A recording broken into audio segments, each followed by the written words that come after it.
Hi, everyone, and welcome to this week's episode of Relationship Talks. I am your host, Laurie Brooke, and together we will get to take a look at what goes on behind closed doors. Today, I am joined by Jackie Dighans. So I'm Jackie Dighans, and I'm here to talk about my family relationships. As a mom of 10 kids, I have a lot to share on that regard.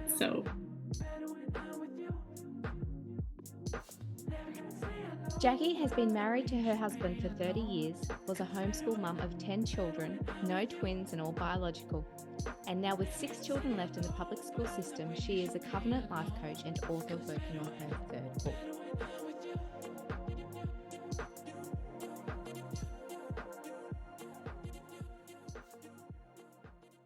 Hello, everyone, and thank you again for coming back and listening in to another episode of Relationship Talks. I'm your host, Laurie Brooke, and today, as you would have heard from the intro, I'm here with Jackie Dighans. Now, Jackie is a mum to 10 kids, and I understand that there's no twins, there's no triplets in all that. No. And she has been married for 30 years. So thank you so much for joining me today, Jackie. Yeah, thank you for having me. I'm glad to be here. I want to ask, how old are your children? Yes, so the oldest is 26 and the youngest is 7. So basically, I was pregnant or nursing for 20 years. Wow. So yeah, I was just they're about every other year apart. So with some a little bit more and some a little less, but yeah, right in there. And can I ask, is it an even split, like boys, girls, or? We've got 6 girls, 4 boys. Girls. Mm-hmm. So almost even. Yep, we're close. Yeah. So what is it like, I suppose, for you and your husband from a relationship perspective, having 10 kids? How do you keep that relationship together? How do you keep time for yourself in that relationship? So you mean time for each other? Yes. And yeah. So you know what we did a lot when we were growing the family, when more of them were young, we had the diapers and all the things going on. That way, we would go out together every week. We had in-laws in town that were willing to help with them. And then as the kids got older, we could leave them for a little bit, the older siblings taking care of the younger. And so we did do that a lot. Just get away, because we also had family business. We had a business that we were running too. And so it was important for us to take that time. And I'm thankful for that time, even though it didn't keep us from walking through some hard things, which we'll probably get to talking about some of those things, but I know it helped. So I'm thankful. It's so impressive to hear that you managed to find that time, though, because some people would feel so busy and so caught up in just the day-to-day tasks that comes with parenting. Right. That it would be easy to go, oh, I don't have time to do that, or I'm too tired to do that. Yeah, but I think rather than finding the time, it was choosing to make the time. Yeah. I remember we had it planned I think it was Thursday nights usually. We would the kids all knew we were going, and I would try to say, because sometimes they didn't want us to leave, you'd have the ones that would cry or whatever like that, but I'd be like, we need to do this so that we're better parents, or. So I would try to speak some of that out so that that understanding would be there, that we're doing it for the family, really. Yeah.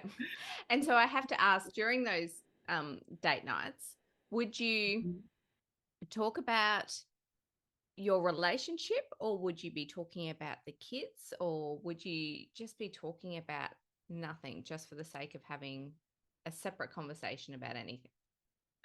I think the thought is like, don't talk about the kids, don't talk about the business, but you know what? That is our life. And so to not talk about some of that and to try to I think we would try to come up with other things too, but when that's what you do, you automatically go towards it. So I think we just, I think we tried to make plans or talk about things we could do different or better with our kids. Um, I know my husband, he was full on in business. We had a landscape and greenhouse business at the time. And so we would drive by some of his jobs that he had landscaped. And so I think we did all of the above. We talk about all of the above, you know. That's so nice to hear because, as you pointed out, people do say, don't talk about the kids. Don't talk about this. Don't talk about that. And then you sit there. I know I've been out on dates and you sit there and you go, what are we supposed to talk about if we're not talking about this and we're not talking about that? You can come up with some things, but then you run out of conversation very quickly. Yeah, exactly. So I think, yeah, what if we don't have to put pressure on what to or not to talk about, but let it flow, Yeah. you know? So, what do you do now? Do you still do your Thursday nights? We don't do that exactly. And even for a season, my husband was gone more than he was home a few years ago. He took a job that took him away more. So it changed. Plus, have the 6 kids in the public school system now rather than homeschooling. So, but we do try to, I guess now with our businesses and stuff, we are together more. And so we'll often go out to a lunch or an evening meal or something, but it's not as set in stone, I guess, as it used to be. And it's working that way now. So. So, let's talk about this because you just brought it up homeschooling. Mhm. Homeschooling, did you have all 10 children in homeschooling? So, yeah, we had 10 children in the home for a year and a half before our oldest one got married. And so they were like, I didn't have the younger few there. I think there's 2 of them that weren't homeschooled. Okay. The youngest 2 weren't, but they were in our home as babies or toddlers, during that time. How did you manage those relationship dynamics? Because as as mum stepping into the homeschool system, you're becoming their teacher at the same time. Mm. And so those dynamics can change when you're Yeah. working with your children. How did that work for you? Well, I knew so we are a family of faith, right? And so I knew that I wasn't only teaching them academics, but the character building and things like that were just as important. And so, one thing that I did for myself so that I didn't get wallowed down in struggle or which I did for a season. So, I don't want to make a picture of that, but I started dressing like a teacher. So, the way I'm dressed now is I would put myself together every morning so that it wasn't just like, well, I'm home, I'm teaching my kids, but no, I'm a teacher and this is important, right?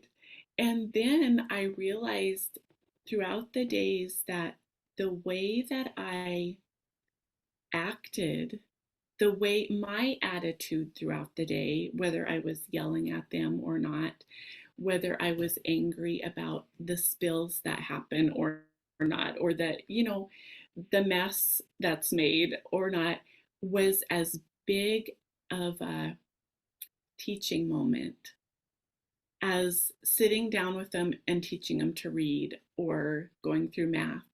So I I really worked on myself as far as how I was approaching my day because I knew what they were seeing from me would be what I would have at the end, kind of thing. Yeah. So, one thing that came up would be first of all, in the morning, I realized, okay, I have to present the Word of God in the morning. So, after breakfast, I would I would have already been in the Word myself, but I would share with them what I was learning from the Word. And then we would quote scripture together and pray and just try to remind them that this is important. The way we're living in relation to God is important. And then as we went through the day, if let's say at breakfast time, cereal spilled, milk spilled, and I could be frustrated over those things, or I could use self control and be like, okay, do I want my kids to think that I love a clean home more than them in the way I'm reacting to the mess? Right? So I chose to take deep breaths and just love them through it and help just be like, okay, well, this isn't going to be a big deal. Let's just clean it up, and then move along. Yeah. So just realizing the journey through, like the process of life, is more important than the end result. Because if we do like the process of it well, being joyful, being peaceful, being loving through all of the things that happen, we will end up well, right? Yeah. So anyway, that's kind of some stuff from that side, I'm some I'm ideas. chuckling to myself because only this morning, it's morning time here in Australia, when we're doing this interview, but my daughter spilt her drink with her breakfast this morning, and it was one of those of course you did moments. Right. What could go wrong did go wrong, but Exactly. Yeah, we no. all have those times where you can get, and you do get frustrated at times. I think it's important to understand that we don't always have that self-control to go, Right. you know it's okay, let's just clean it up. Sometimes we do lose our frustrations and we're like, really? And you're getting a bit cranky and frustrated that you're having to clean it up because you feel like you're Yeah. running late and all of that, but it doesn't mean that we can't do better next time. Yeah. And I know I got curious with myself, like, why do we get mad about that? It happened. I mean, it's not like it's a new thing. It happens. It's even like, why get upset about the laundry? It's our daily life. That would mean that if we're always upset about the things that happen in our daily life, what what are we expecting different if we don't do Yeah. respond to it differently? I guess is what I Yeah. was led to on my journey of like, how can I do this well and teach my kids in the process? Because I could see the vicious circle I was in if I didn't change me. I would be like, why are you responding to this yelling at your sibling when I just yelled at them? Or. They're great So, mirrors, aren't they? They yeah, always show you what you've just done and like, oh, next time I'm going to do that yeah, differently.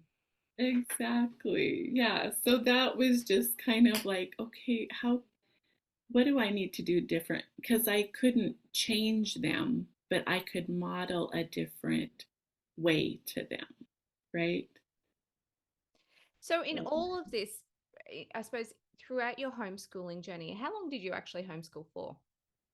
it was almost 20 years. It might have been set between 17 and 20, right in there, because the oldest three were graduated through homeschool. Ah, right. Mhm. Yeah, So, so then the last seven went into public school and finished. can I ask why the change? So there again, we were the first years of homeschooling, we had a family business. And that seemed to go hand in hand with the homeschooling because I could teach them the book work, academic stuff, and then they'd have a chance to work in our business and help with different things. And so then it seemed like when we shut that business down, that the homeschooling, like, especially the boys, but all of them as they got older could use an out or use, like, okay, now I get to go hang out with dad or learn this. And so when that wasn't as easy to do, because of the changes my husband was going through, then it was, I remember saying to God, I was like, you're going to need to give me a lot of creativity and energy, because I had a 3-year old still, to continue this. And so, and I was willing to, but then I sensed that it was time to change. And I knew, I was like, yeah, I feel like this is the time. My husband was in agreement. And so we started out putting 3 of them into the public school system. Were the ones that were in elementary school at the time. Was that hard for you? And um, hard in that I wasn't sure how the transition would go for them. But when I knew that God was leading it, I had peace. So it was scary in that, okay, how is this going to go? Because we didn't have to do the testing to see if they were how they were according to the school system, and I was okay with that. At the time, we were fine, but then transitioning was like, okay, well, I guess we'll see here. But knowing, I felt like the Lord told me to, they will excel and be a light. I felt like I had that word from him. And so I stood on that. Whenever anything rocky came up in the school system, and as they were transitioning, I just was like, no, you're gonna excel and be a light here. We'll walk through this. It will be okay. And it has been. They've just excelled and they've done well, and not with little situations we've worked through, but overall, it's been amazing. And I know, like, I'm always open if we need to bring them back home or whatever, but I know they're where they need to be. That And is so so nice. yeah, that's where you get your peace from, when without a doubt, that's where. So, yeah. So, how did your relationships with your children thrive during those years of homeschooling? Um, as the kids got older, and I feel like it's a journey, right? So I started out young, new mom. I didn't know anything as except for how I was raised, and I had a good childhood, but yet there were things I knew I wanted to do different. And so the one thing though, that the more that we can teach our kids early on and help them to learn to be independent is helpful. And also, like, as a mom of teens, giving them the space they need, but yet guiding them in it. You know what I mean? Like, I didn't want to be a hovering parent, or I think some people say a helicopter parent or Yep. something, but trusting them until there's reason not to. Or, as a believer, we can listen to the spirit on the inside. And I've had a few different times where, we all have the cell phones now, right? Yep. And we have where our teens up to a certain age need to keep their phones out plug them in at night, right? Not in their rooms. Well, I have woken up a couple different times where I walk into the child's room and they've got their phone, right? And they've asked me, "How did you know?" And I'm like, I just had like a feeling to go, and I didn't know I was gonna find that necessarily, but I'm like, thank you, God, for showing me to listen to that, you Yeah. know. And so being real with them, we have a lot of conversations in the kitchen, just as it needs to come up and go, let's talk about this right now. And even if there are, the younger ears in the room, I don't mind, because I will probably need to talk about the same thing with them in a few years. So I don't mind if they're hearing the conversations that you might think, would you want your 9-year-old to hear? Yeah, I do actually. You And I know? think it's very real, especially in a household where you've got such a broad range of children under the one Hmm. roof. It is going to come up and you're going Hmm. to have those conversations at some point. So if we're talking about it with their older sibling, let them hear, Yeah. let them Yeah. understand and start to, it gives them time to ruminate over Hmm. what's being said too, doesn't it? Yes. Hmm. Yeah, definitely. Yeah. So, how are you and your husband now in terms of your relationship? You've got some children who have left home, Hmm. and you've got, is it six still under the one roof? Hmm. Yep. So, Yep. you've still got six kids at home. So, in terms of maintaining relationships with your older children who have left, what do you do in that regard? Yeah, so with a couple of older daughters, like, one of them works for us remotely. She's a few hours away, and she helps us with some properties that we have, taking calls and doing things like that.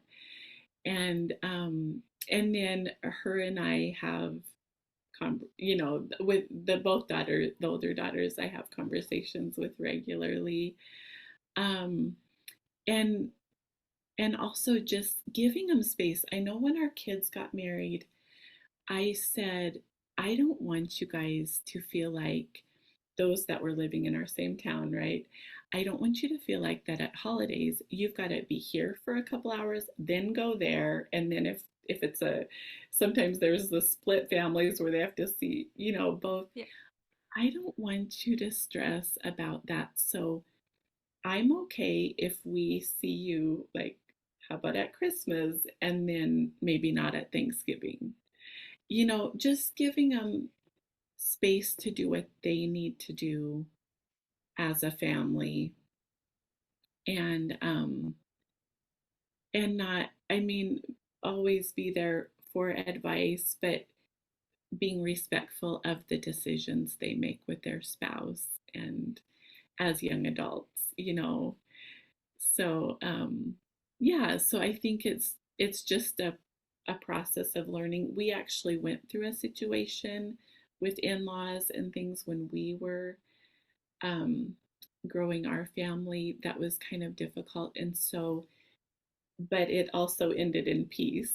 Like, we have peace in that relationship now too. So I think that made me realize the importance of letting our kids go in a healthy way, Yep.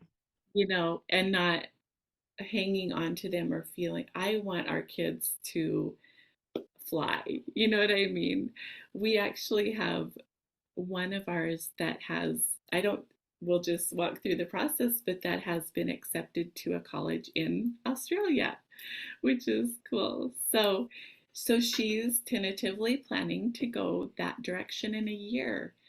And I'm not feeling bad for me. Like, I want her to go. Yep. I want her to go experience what she needs to and take those steps. And, so I think that as a parent of young adults and, teens just getting ready to leave, help, I wanted to help my kids in that transition of, because it's awkward for them too. Like, okay, we're leaving, but it can be a difficult season as a 20-year-old or 19, 18-year-old, where they're trying to navigate the next season of life. And if we as parents have too much of a hold on them and making them feel bad for leaving or something, that's not healthy for them. And I don't think any of us would want, I've said to parents before, you know, wouldn't you rather have this than them at 30 years old still living under your roof, and you're going, okay, when are you going to leave?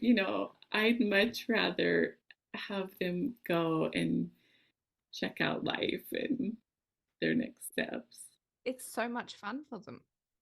And I I think that's the thing. And one thing that I really got from what you were saying then was the joy in it for them and the experience that they get to have and being happy that that's what they're going to go through. hmm yeah. How do you and your husband now face conflict? So when there is an issue that comes up, and it doesn't have to be World War III explosive, but when there is an issue, when there's just those frustrations, people are tired and a little bit cranky, how is it that you two come together to overcome those? So, we went through a season. So we went through that season. I didn't explain a lot of it with in-laws.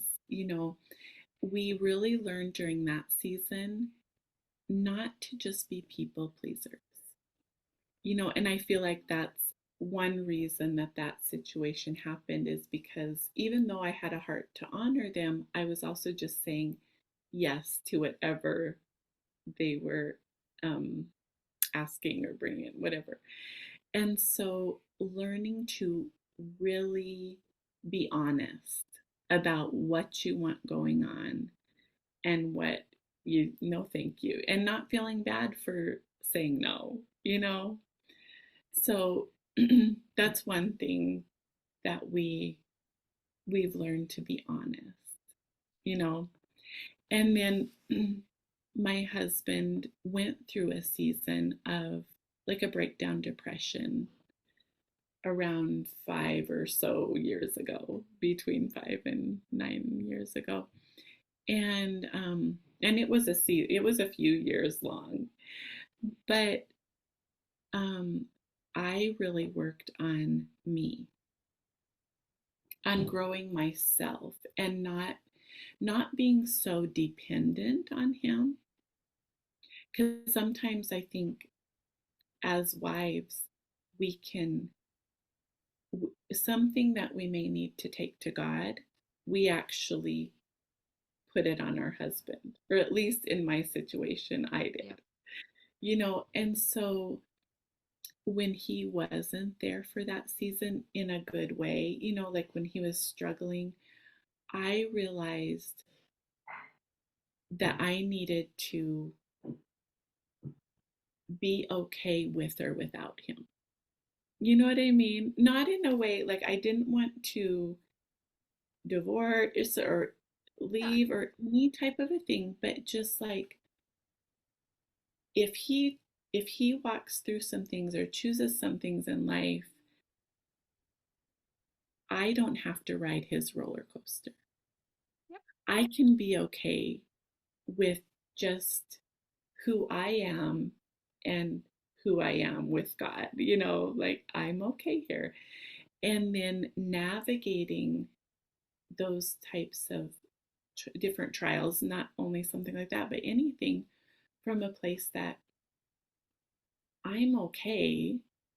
So just because this is happening, I don't have to be moved or shaken every time something happens. Yep. And I share that in my book. I have it back behind me, but it's called Covered. So the idea is I'm covered by God in all areas. And the subtitle of it is Living in Triumph While Going Through Trials. And so just like the thought of, okay, this is happening, but it doesn't have to get inside me. It doesn't have to shake me up and give me a bad day, but I can make decisions about what's happening and how I'm going to walk through it. Very Does that much so. make We don't have to take on what they're going through at the end of the Mhm. day. We Right, can support them and still choose to go a different path ourselves. right, exactly. Yep. And that doesn't mean we have to leave them in any No. way, or it just depends, on the situation. But I know in our situation, at one point, and religious people would think, God wouldn't tell you to do that. But at one point, when I was like, God, what do you want me to do here? I had 10 kids. My husband was struggling, negative, not like an unsafe spot, but a place that it wasn't good for our family. You know what I mean? Yep. And so I asked God, what do you want me to do? And and then I really listened, like, what do you want me to do? And I heard him say, pack your bag. And you think, God wouldn't tell you to do that. But wouldn't he?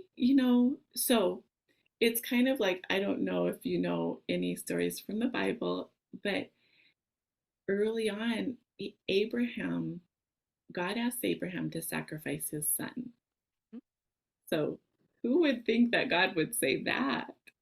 But it wasn't about what would happen, it was more like the step of obedience.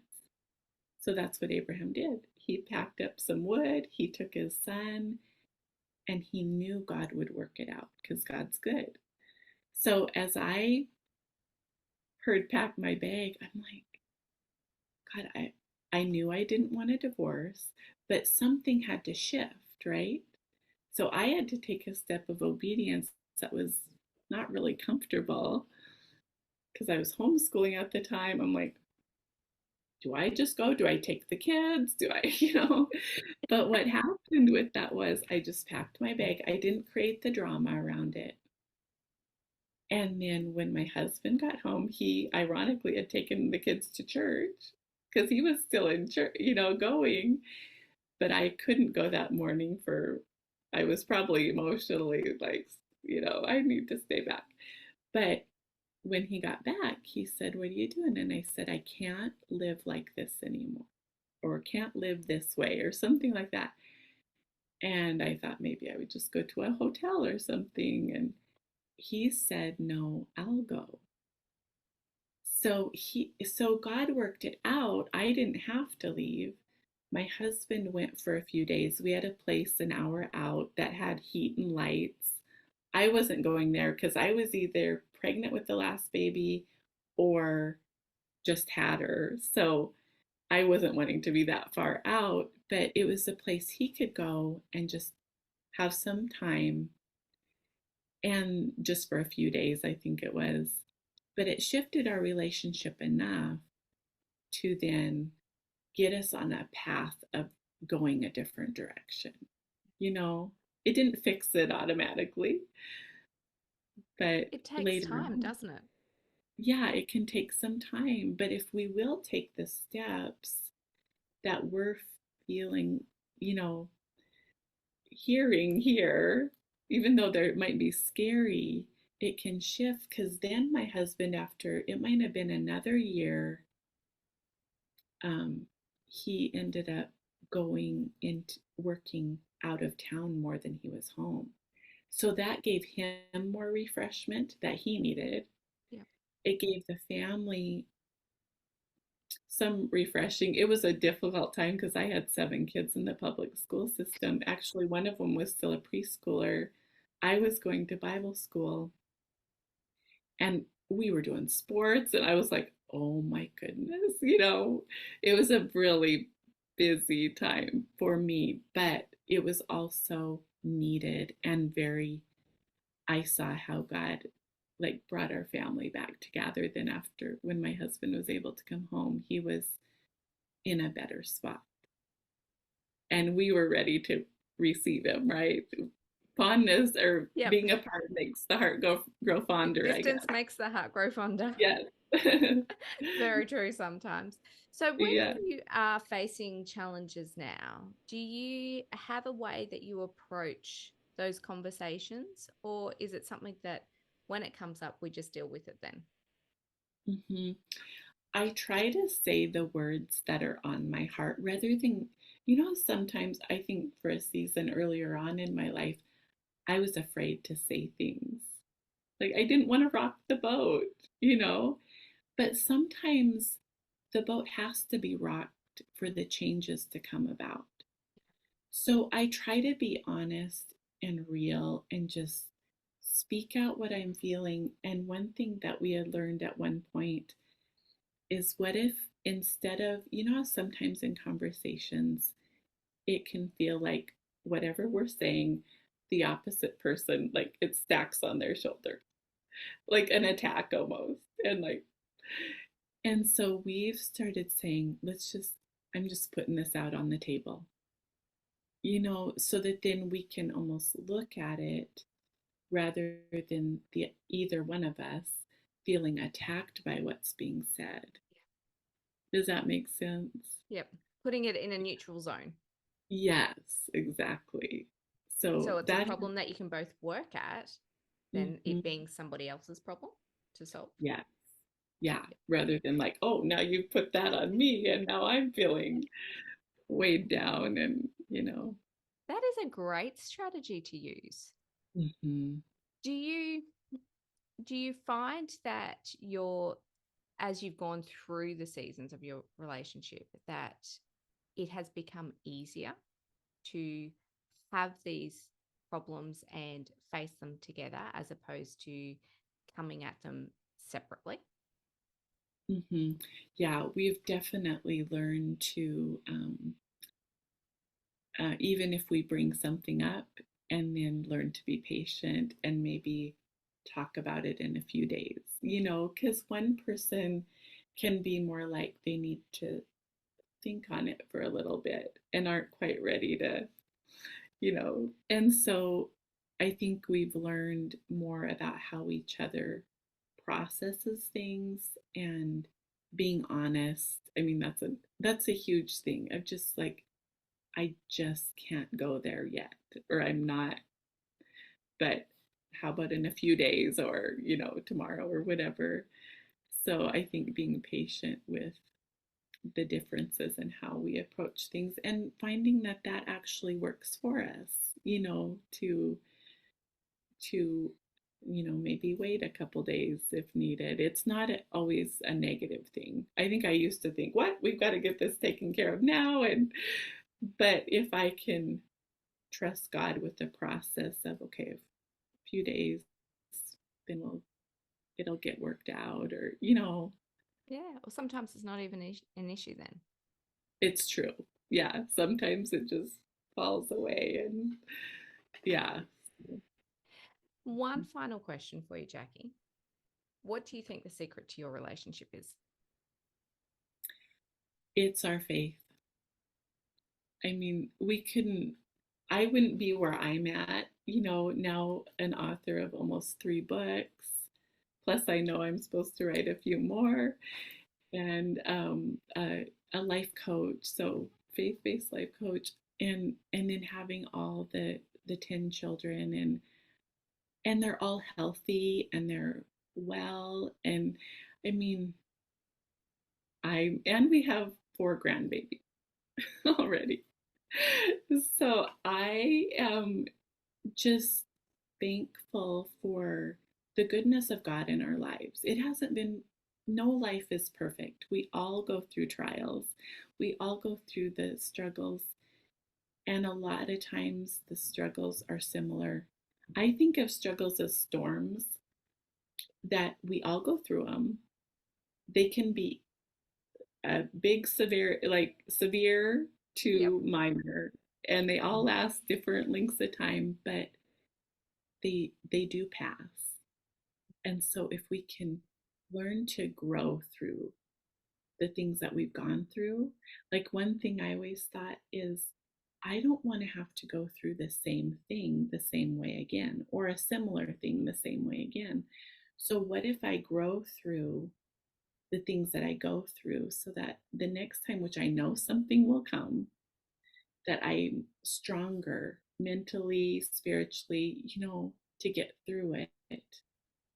And that's just, it's made a huge difference, just to walk through it that way. And so, That takes a lot of insight to be able to recognize that there are going to be similar situations coming up and mhm, that you don't want to deal with it the same way. yeah. Why would we, if we have a chance to grow through, rather than wishing things away, wishing problems away? Okay, what can I learn through this? Because I know it's going to come back. Something's going to come back around that I could use that knowledge, Yep. you know? It's nice to wish that something wouldn't come up, but being realistic about it all, we know that there's going to be other storms. Hmm. Yeah. Can I ask your books? Where can our listeners find them? So I'm on Amazon and Barnes and Noble are the two places that, are they're at. So yeah, they can be found there as an ebook or a paperback. Fantastic. And I will make sure that the links to that go below on the show notes as well. Thank you so much. Thank you so much for joining me today. I've really enjoyed our chat. It's been great. It's been amazing talking with you. And so thank you for having me. You're very welcome. Have a fantastic night. You too. Bye. And thank you so much for listening to this week's episode of Relationship Talks. If you can, I would love for you to jump on and leave a review. And whilst you are at it, don't forget to like and subscribe to our YouTube channel. Please join me again next week when we get to take a look behind closed doors at someone else's relationship. But until then, I am your host, Laurie Brooke, and remember the choice is yours, so make today and the week the very best it can be.